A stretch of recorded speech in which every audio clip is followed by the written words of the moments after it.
突厥斯坦人抗议中国的压迫联合国人权小组今天举行会议，审查中国在东突厥斯坦的侵犯人权记录。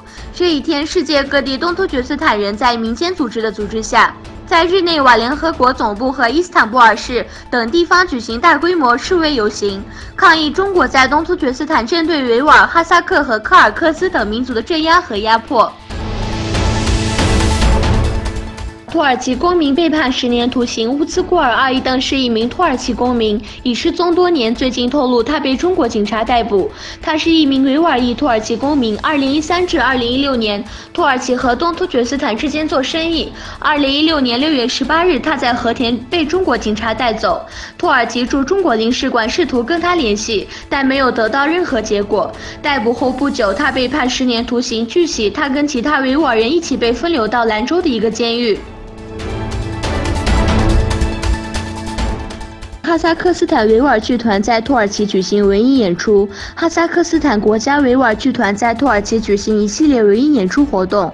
从本月2日起，该剧团先后在安卡拉和伊斯坦布尔举行文艺演出。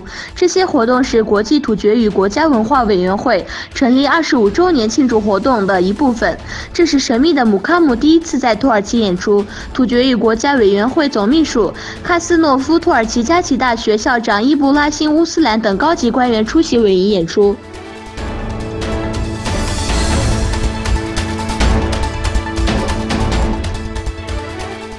政治灌输中心规模不断扩建。卫星图显示，中国在东突厥斯坦所谓职业培训名义下建立的政治灌输中心规模不断扩大。澳大利亚 ABC 新闻网引用澳大利亚战略研究中心表示，东突厥斯坦范围内28个拘押中心的规模自从2017年初已扩建200多万平方米。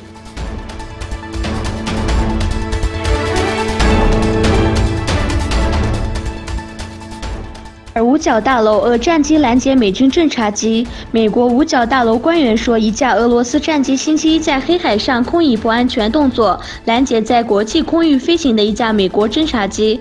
五角大楼发言人对记者说，这架苏27战机没有和美军侦察机进行无线电联络，以非常近的距离掠过侦察机之后打开后燃气，气流使 EP-3侦察机整个机体发生震颤。